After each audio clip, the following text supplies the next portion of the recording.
Sepandai-pandai tupai melompat, pasti akan jatuh juga. Mungkin pepatah ini yang pantas disematkan untuk predator yang satu ini. Dia adalah Babe. Tapi bukan Babe yang ini ya guys. Babe Baikuni, itulah nama lengkapnya. Babe pernah diduga menumbalkan robot gedek dalam menutupi aksi bejatnya. Berita ini diturunkan pada tanggal 5 Februari 2010 silam. Keterkaitan hubungan Babe Baikuni dengan robot gedek memunculkan dugaan bahwa robot gedek tidak pernah membunuh korban sodominya. Jika benar, ini bisa menjadi ponung baru dalam merehabilitasi nama robot gedek. Kombes Boy Rafli Amar kepada wartawan di Mapolda Metro hari Jumat tanggal 5 Februari 2010 mengatakan bisa saja menjadi fonum. Bahkan bukan itu saja, mungkin bisa ada korban baru. Polisi sendiri akan meminta keterangan pada Babe atas kesaksiannya itu. Tapi perlu waktu. Febri Firmansyah, pengacara robot gedek, meyakini bahwa Babe Baikuni pernah bersaksi di persidangan robot gedek pada tahun 1997 silam. Bahkan menurut Febri, Babe adalah saksi tunggal yang memberatkan robot gedek pada saat itu. Saya yakin 100% muka Babe Baikuni itu mirip dengan saksi robot gedek pada waktu itu. Namanya Sunarto. Saat bersaksi, Babe menggunakan nama Sunarto. Dalam kesaksiannya, Babe mengatakan bahwa ia mengetahui bahwa robot gedek itu membunuh. Ujar Febri. Febri sendiri tidak yakin kalau kliennya itu membunuh. Bahkan untuk melakukan pembunuhan itu, robot gedek tidak mampu. Karena dari segi kejiwaan, robot gedek labil. Febri mengatakan bahwa Babe dan robot gedek sendiri berteman sejak keduanya masih berada di Senen, Jakarta Pusat. Bahkan Babe mengetahui bahwa robot gedek memiliki kelainan kejiwaan berupa pedofil. Bahkan Febri sendiri pernah meminta agar robot gedek diperiksa kejiwaannya pada saat robot gedek ditahan di Polres Jakarta Pusat. Namun permohonan Febri ditolak mentah-mentah oleh majelis hakim. Namun Boy bersikuku bahwa Babe dan robot gedek tidak ada keterkaitan. Bahkan keputusan hakim memvonis robot gedek menurutnya atas dasar pembuktian. Jadi tidak serta-merta kita menuduh robot gedek. Katanya, hakim menjatuhkan hukuman mati kepada robot gedek. Namun robot gedek meninggal di LP Nusa Kambangan pada tahun 2007 karena serangan jantung. Jadi tolonglah hormati proses peradilan yang sudah lewat itu. Pungkas Boy.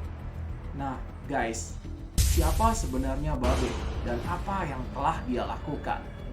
Baiklah, akan kita bahas sesaat lagi. Tarik nafasmu, atur degup jantungmu, dan tahan emosimu. Stay here. This is Ropan Asfi Story.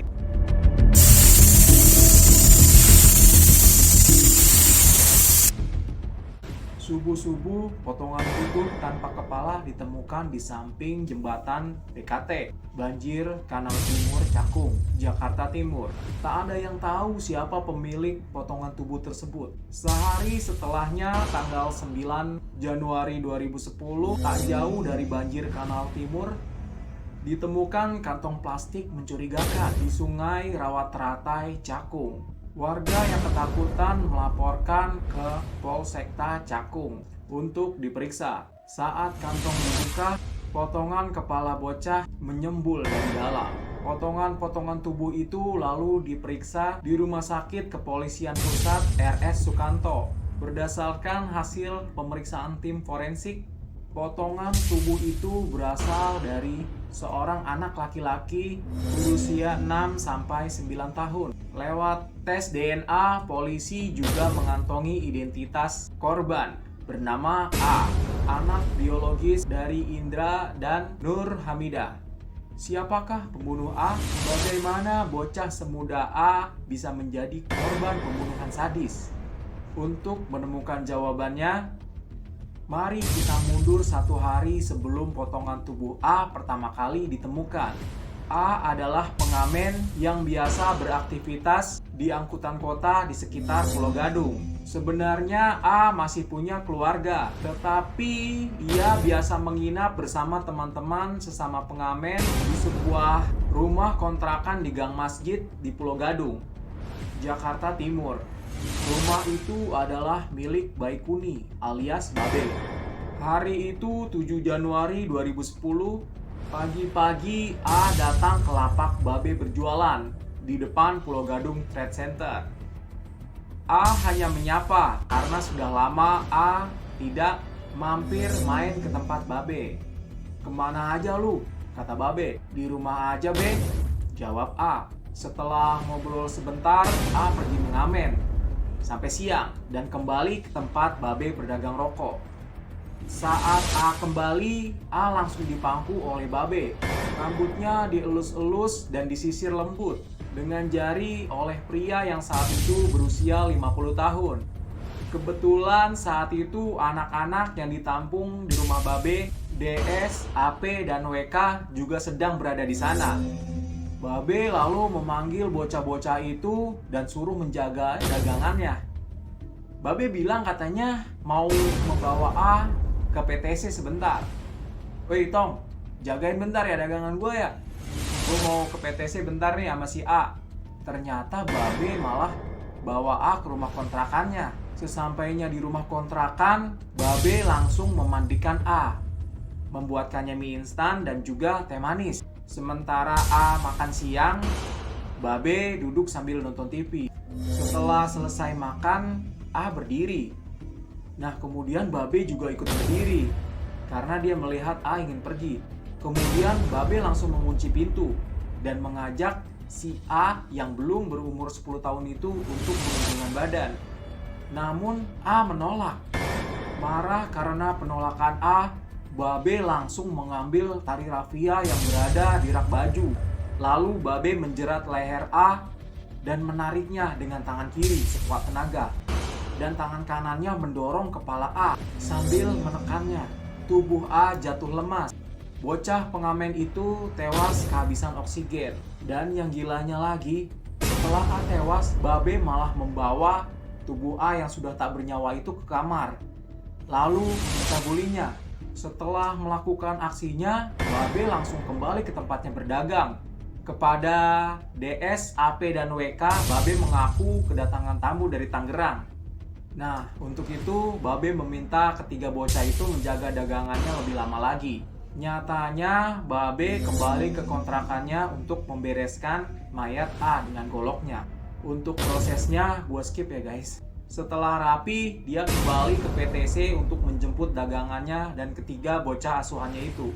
Dan dia baru kembali ke rumahnya jam 9 malam bersama DS, AP, dan WK. Saat itu potongan kardus dan kantong berisi tubuh A masih belum dibuang sama Babe. Dia hanya meletakkannya di bawah meja di depan rumah. Pada hari Jumat tanggal 8 Januari 2010, diam-diam Babe keluar rumah jam 3 pagi untuk membuang tubuh A. 2 jam kemudian seorang saksi bernama Abdi Alfri Boy Kutahayan menemukan kardus berisi potongan tubuh A. Rupanya A bukan satu-satunya korban Babe. Putusan Mahkamah Agung nomor 493 K/PID/2011 bahkan mencatat Babe sudah melakukan aksi serupa sejak tahun 1993. Namun ada juga yang mengatakan bahwa korban pertama Babe adalah bocah bernama ARS yang tewas di tahun 1998 di Ciwaru. Tiba-tiba ARS ditenggelamkan hingga tewas. Setelah tewas, ARS diperkosa, lalu ditinggalkan begitu saja di pinggir sungai. Ini bener-bener psikopat ya guys, gila. Maksud gua, kalau dalam keadaan hidup mungkin masih normal ya guys, tapi ini sudah nggak bernyawa loh. Dan homoseksual pula. Salah satu surat kabar edisi 30 Januari 2010 mencatat paling tidak ada 14 anak usia 6-12 tahun yang dibunuh dan disetubuhi Babe.